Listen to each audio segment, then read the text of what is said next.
Assalamualaikum warahmatullahi wabarakatuh. Perkenalkan, nama saya Ria Ayu Damayanti, kelas 8 dari SMP Negeri 3 Jatirogo. Hari ini saya akan membacakan cerpen yang berjudul Senyum Karyamin, karya Ahmad Tohari. Si paruh udang kembali melintas cepat dengan suara mencecet. Karyamin tak lagi membencinya karena sadar burung yang demikian sibuk pasti sedang mencari makan buat anak-anaknya dalam sarang entah di mana. Karyamin membayangkan anak-anak si paruh udang sedang meringkuk lemah dalam sarang yang dibangun dalam tanah di sebuah tebing yang berlindung. Angin kembali bertiup, daun-daun jati berterbangan, dan beberapa di antaranya jatuh ke permukaan sungai. Daun-daun itu selalu saja bergerak menentang arus karena dorongan angin. Jadi, kamu sungguh tak mau makan, Min? Tanya Saidah ketika melihat Karyamin bangkit. Tidak, kalau kamu tak tahan melihat aku lapar, aku pun tak tega melihat lenganmu habis karena utang-utangku dan kawan-kawan. Iya, Min, iya, tetapi Saidah memutus kata-katanya sendiri karena Karyamin sudah berjalan menjauh. Tetapi Saidah masih sempat melihat Karyamin menolehkan kepalanya sambil tersenyum, sambil menelan ludah berulang-ulang. Ada yang mengganjal di tenggorokan yang tak berhasil didorongnya ke dalam. Diperhatikannya, Karyamin yang berjalan melalui lorong liar sepanjang tepi sungai. Kawan-kawan Karyamin menyeru-nyeru dengan segala macam seloroh cabul. Tetapi Karyamin hanya sekali berhenti dan menoleh sambil melempar senyum. Sebelum naik meninggalkan pelataran sungai, mata Karyamin menangkap sesuatu yang bergerak pada sebuah ranting yang menggantung di atas air. Oh, si paruh udang. Punggung biru mengkilap, dadanya putih bersih, dan paruhnya merah sagam. Tiba-tiba, burung itu menukik, menyambar ikan kepala timah sehingga air berkecipak. Dengan mangsa di paruhnya, burung itu melesat, melintas para pencari batu, naik menghindari rumpun gelangan, dan lenyap di balik gerumbul pandan. Ada rasa iri di hati Karyamin terhadap si paruh udang.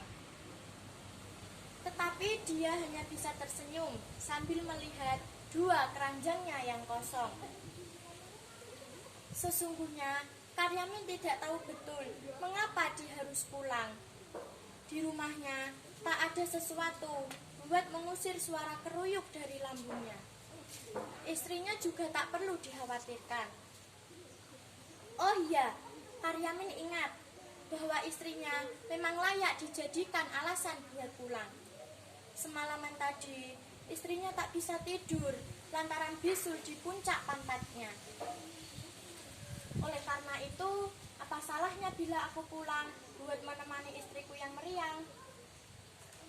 Karyamin mencoba berjalan lebih cepat, meskipun kadang secara tiba-tiba banyak kunang-kunang menyerbu ke dalam rongga matanya.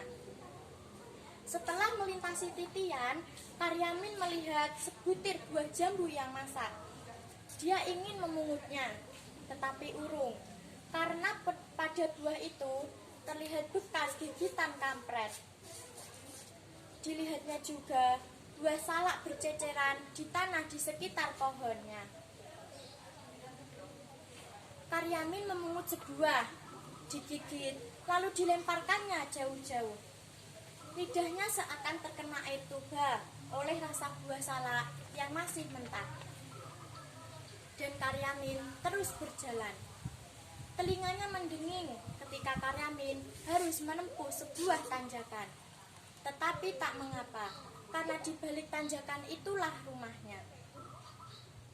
Sebelum habis mendaki tanjakan, Karyamin mendadak berhenti. Dia melihat 2 buah sepeda jengki diparkir di halaman rumahnya. Denging dalam telinganya terdengar semakin nyaring. Kunang-kunang di matanya pun semakin banyak.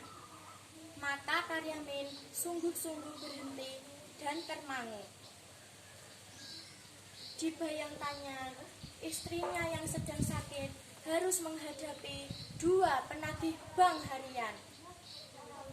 Padahal Karyamin tahu, istrinya tidak mampu membayar kewajibannya hari ini, hari esok, hari lusa, dan entah hingga kapan. Seperti entah kapan datangnya tengkulak yang telah setengah bulan membawa batunya. Masih dengan 1000 kunang-kunang di matanya, Karyamin mulai berpikir, apa perlunya dia pulang? Dia merasa pasti tak bisa menolong keadaan, atau setidaknya menolong istrinya yang sedang menghadapi 2 penagih bank harian. Maka pelan-pelan Karyamin membalikkan badan, siap kembali turun.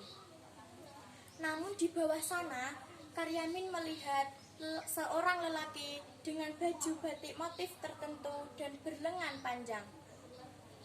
Kopiahnya yang mulai botak kemerahan meyakinkan Karyamin bahwa lelaki itu adalah Pak Pamong. Nah, akhirnya kamu ketemu juga, Min. Ku cari kau di rumah, tak ada. Di pangkalan batu, tak ada. Kamu mau menghindar ya? Menghindar? Ya, kamu memang beling, Min. Di gerumbul ini hanya kamu yang belum berpartisipasi. Hanya kamu yang belum setor uang dana Afrika, dana untuk menolong orang-orang yang kelaparan di sana. Nah, sekarang hari terakhir. Aku tak mau lebih lama kau persulit. Karyamin mendengar suara napas sendiri. Samar-samar, Karyamin juga mendengar detak jantung sendiri. Tetapi Karyamin tidak melihat bibir sendiri yang mulai menyungging senyum.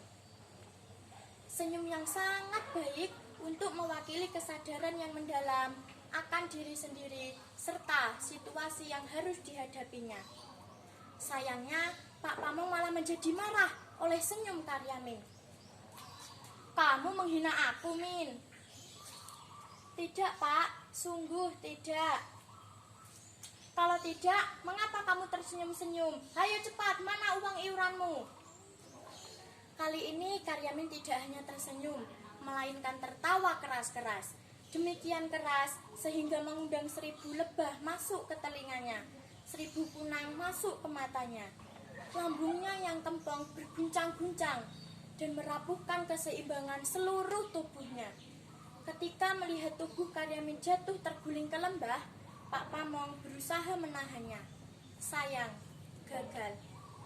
Sekian, wassalamualaikum warahmatullahi wabarakatuh.